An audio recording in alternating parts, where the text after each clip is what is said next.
mga kaluluwang bloopers na hindi sa araw ng kaluluwa lamang sa time ng ASEAN Summit sa pangungulo ni Ferdinand Marcos Jr. Ano po yung nakikita natin na mga nakaka-shock sa isang leader na katulad ni Marcos Jr. na halos panghilagan ng lahat ng mga liderato ng iba't ibang mga countries sa buong mundo. It is for the first time na walang bilateral meeting si President Trump at hindi man lang siya shinake hand ni President Trump. At also, China didn't have a bilateral meeting sa kanya. At kung nakita nyo pa, yung parang awkward na umakyat siya sa meeting na Xi Jinping, and then he shook hand with him just to say congratulations for the next APEC convention or meeting. So, in fact, kung makita mo rin yung decorum ni President Trump in respect to China was that he said that he wanted and he had been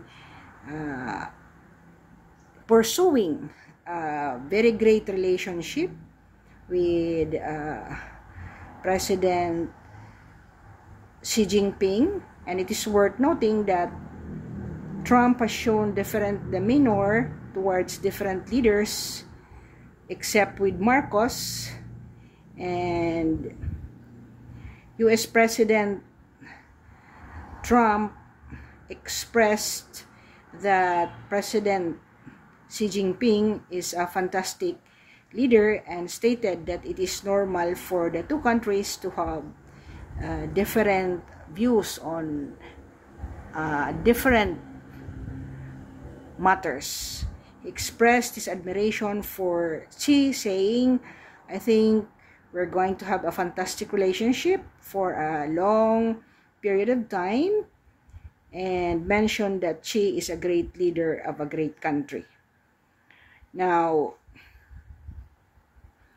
makikita rin natin na the US provided reduced tariff rates to several ASEAN countries during the summit, where he detailed Malaysia having 19% tariff rate on export to the US with potential elimination on certain products.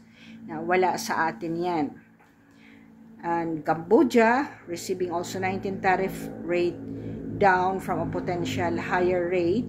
Thailand signed a framework agreement to eliminate tariff barriers. So, ini-eliminate po ang tariff barriers on approximately 99% of goods from Thailand with a current tariff rate also of 19%. The Vietnam also negotiated a tariff of 20% with potential for reduction on certain products. As for China, the situation is different. The US and China reached a framework for a deal that would pause steeper American tariffs and Chinese rare earths export controls. The US agreed to pause its planned 100% tariff on Chinese imports starting November 1. Kahapon po yan, pending further negotiations. China in turn would delay implementing its rare earth minerals and magnetic licensing regime for a year. So, mga nakita po nating context that ang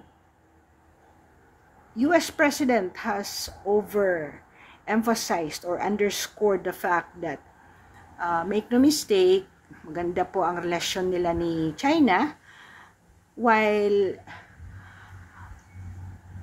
Philippine President Marcos Jr. hit on China and Korea. And then pagkatapos po niyan ay nakipag-shake hand siya. So nakakahiya po dahil in-underscore din ng Malaysia na dapat ang members of the APEC should maintain a very good parity relation or diplomatic relationship sa bawat isa. And then nakakalungkot na parang lahat na lang ay hindi yata binibigyan talagang halaga ang resolution ng pag-address ng domestic problem natin tungkol sa ghost flood project, yung mga schools na infrastructure na wala rin sa actual na performance na rehabilitate ang mga school na yan. Nakakalungkot na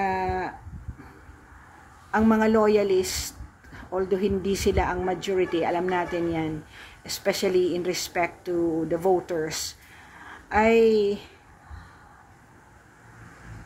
hindi nakikita ang mga ito when all the body languages of the leaders in the ASEAN summit seem to indicate that they do not respect or they know about the current domestic disputes within our territorial area. Kaya sana ay after this ASEAN summit, mag-improve naman ang handling ni Marcos Jr., especially in respect to Guteza. Ang nakakalungkot, si Ping Lacson is out to discredit di Guteza. Bakit hindi mo filean ang mga in-erase na names ni Guteza? You don't have to ask him again, di ba? O ba't mo tinatanong kung totoong nasa Philippine Marines and who among the Marines are cuddling Guteza? Bakit ganyan ka, Ping Lacson? So, I hope with this current events, yung mga kaluluwang magaganda mong ginawa, wala naman talaga sa 3.5-year term mo na panunungkulan, at kahit ano na lang, puro na lang kaluluwa, puro kaluluwa. Kaluluwa nga yung whether or not it's true that during which time that there was photo ops ay wala ka dun. Bakit naman itinalaga ng activity or event team ng ASEAN Summit na hindi ka maka-attend sa photo ops? So, talagang sinasabotahe ka. Another ghosting is you were about to go up the stage and then ikaw ay binigyan ng slides sa ASEAN Summit ni President Duterte na malaking sampal yon sa pagiging liderato mo na hindi ka binigyan ng slides na mukha mo ang dapat sa susunod na ASEAN Summit. And then you were chosen because no one country wanted to host it in the next year event. So, tingnan natin kung may mangyayari, pero parang wala na talaga. So, we are November 2 now, and then merong pag-aaklas na civil unrest that is impending, na minumove ito ng mga tao.